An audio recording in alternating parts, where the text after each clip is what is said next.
RTE प्रथम चरण समाप्त, लेकिन चयन प्रक्रिया में अव्यवस्था का बोलबाला। सवालों के घेरे में सत्यापन प्रक्रिया, जीपी ने उठाया सवाल। गाजियाबाद में पेरेंट्स एसोसिएशन ने मुख्य विकास चौधरी को सौंपा सुझाव पत्र। शिक्षा के अधिकार आरटीई के तहत निजी स्कूलों में होने वाले दाखिलों में पारदर्शिता लाने और कागजी सीटों के खेल को खत्म करने के लिए गाजियाबाद पेरेंट्स एसोसिएशन जीपीए ने हुंकार भरी और जीपीए आरटीई प्रभारी धर्मेंद्र कुमार यादव ने आज जिलाधिकारी और मुख्य विकास अधिकारी गाजियाबाद को एक विस्तृत सुझाव पत्र सौंपकर प्रथम चरण के बाद रिक्त बची सीटों के डेटा को तत्काल सार्वजनिक करने की मांग की। कागजों पर फुल पर अंदर सीटें खाली, जीपीए का बड़ा खुलासा। फंबल, कागजों पर फूल पर अंदर सीटें खाली, जीपीए का बड़ा खुलासा। संगठन का आरोप है कि अक्सर स्कूल प्रशासन पोर्टल पर सीटें भरी हुई दिखाता है, लेकिन वास्तविकता कुछ और होती है। अक्सर बहुत से बच्चे दस्तावेजों की कमी या अन्य कारणों से दाखिल नहीं ले पाते। इन खाली सीटों को बाद में गुप्त तरीके से मैनेज कर लिया जाता है, जिससे पात्र और गरीब बच्चे शिक्षा के हक से वंचित रह जाते हैं। जिस पर संगठन के पदाधिकारियों ने कुछ प्रमुख मांगे रखी। डेटा सार्वजनिक हो। प्रथम चरण के दाखिले के बाद प्रत्येक स्कूल की एक वर्चुअल रिक्त सीटों की सूची विभाग के पोर्टल पर स्कूल के नोटिस बोर्ड पर चस्पा की जाए। वेटिंग लिस्ट के आवेदकों का प्राथमिकता प्रावधान। जो बच्चे चयन से रह गए हैं उनके लिए स्पष्ट प्रतीक्षा सूची जारी हो, ताकि सीटें खाली होते ही उन्हें प्राथमिकता मिले।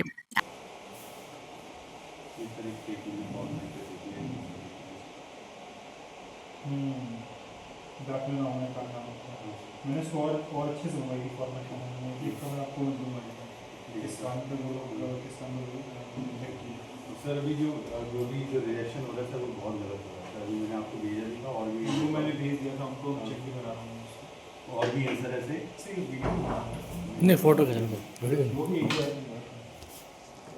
एप्लीकेशन स्टेटस स्पष्ट। हर अभिभावक को पता होना चाहिए कि उसके बच्चे का आवेदन किस स्तर पर और क्यों रुका। द्वितीय चरण की पारदर्शिता। दूसरे चरण की लॉटरी केवल उन्हीं सीटों पर हो जो वास्तव में खाली है, न कि काल्पनिक आंकड़ों पर। जीपीए की मांग। 100% दाखिला होना अनिवार्य है। शिक्षा समाज की रीढ़ है। यदि एक भी सीट खाली रह जाती है तो इसका अर्थ होगा एक बच्चा शिक्षा की मुख्यधारा से वंचित रह गया। हम सभी का कर्तव्य है कि हम इन सीटों को भरने में शिक्षा विभाग की मदद करें और स्कूलों को पारदर्शिता बरतने के लिए मजबूर करें। शिक्षा का अधिकार केवल कागजों पर नहीं, धरातल पर होना चाहिए। यदि कोई विद्यालय इन सीटों को शून्य दिखाकर छिपाने की कोशिश करता है तो ये सीधे तौर पर गरीब बच्चों के भविष्य के साथ खिलवाड़ होगा, जिसके लिए स्कूल पर दंडात्मक कार्रवाई होनी चाहिए। गलत सत्यापन की जांच। कई मामलों में अपात्रों के दस्तावेज सत्यापित होने की शिकायतें भी मिल रही है। एसोसिएशन ने मांग की है कि सत्यापन प्रक्रिया का रैंडम ऑडिट हो और दोषी अधिकारियों पर कार्रवाई की जाए। जीपीए सचिव अनिल सिंह ने कहा, शिक्षा का अधिकार कोई खैरात नहीं बल्कि हर गरीब बच्चे को संवैधानिक हक है। हमें सूचना मिली है कि कुछ विद्यालय पोर्टल पर गलत जानकारी देकर सीटें छुपा रहे हैं। हम स्पष्ट कर देना चाहते हैं कि यदि किसी भी स्कूल ने आरटीई की रिक्त सीटों का डेटा शिक्षा विभाग को समय रहते साझा नहीं किया, सार्वजनिक नहीं किया या पात्र बच्चों को प्रवेश देने से मना किया, ऐसे स्कूलों के विरुद्ध कठोर व अनुशासनात्मक दंडात्मक कार्रवाई करने के लिए शासन प्रशासन को मजबूर किया जाएगा। विद्यालय की मान्यता रद्द करने की सिफारिश भी की जा सकती है। पारदर्शिता ही हमारा मुख्य लक्ष्य है। इसी कड़ी में जीपीए प्रवक्ता नरेश कुमार कीर व उपाध्यक्ष साधना सिंह ने स्पष्ट किया है कि समाज के अंतिम छोर पर प्रत्येक बच्चे को सुलभ शिक्षा दिलाना जीपीए का संकल्प है। आज गाजियाबाद पेरेंट एसोसिएशन की पूरी टीम मुख्य विकास अधिकारी अभिनव गोपाल सर के पास पुनः इनके समक्ष आई हुई है। और जैसा कि आप सब अवगत हैं कि राइट टू एजुकेशन के तहत प्रथम चरण की शुरुआत हो चुकी है और वो समापन के ओर अग्रसर है। और गाजियाबाद पेरेंट एसोसिएशन लगातार कई वर्षों से आरटी के चयन प्रक्रिया में खामियों को लेकर के संबंधित अधिकारियों को अवगत कराती रहती है और बहुत सारे समस्याओं का समाधान भी हुआ है। लेकिन 2026 और 27 की जो चयन प्रक्रिया उसमें तमाम खामियां हैं, जिसको लेकर के गाजियाबाद पेरेंट एसोसिएशन लगातार सीडीओ साहब और डीएम साहब के समक्ष जो है समस्याओं को अवगत कराने का काम किया है, लेकिन कोई भी राहत दिखाई नहीं दे रहा है।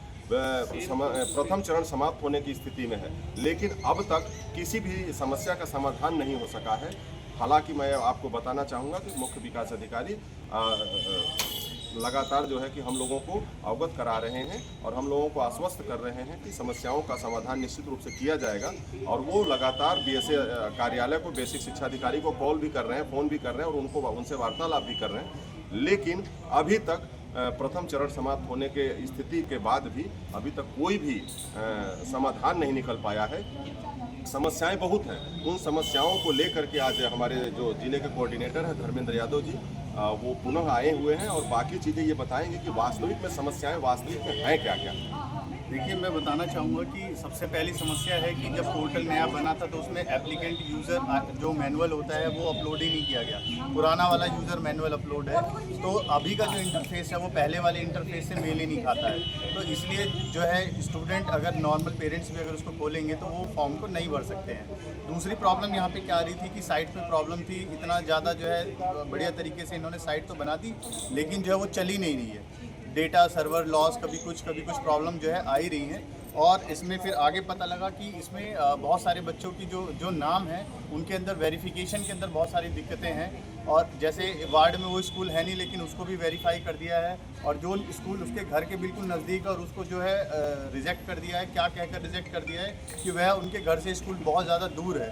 तो कहने का मतलब कुल मिला के ये है कि BSA अधिकारी जी का ढूलमूल रवैया और BSA प्रसाद जितने भी अधिकारी हैं BSA डिपार्टमेंट में, ज़रूर यहाँ ऐसा लगता है कि ज़रूर इनकी कहीं ना कहीं कोई मिली भगत है जिसके कारण जो है अभिभावकों को न्याय नहीं मिल पा रहा है।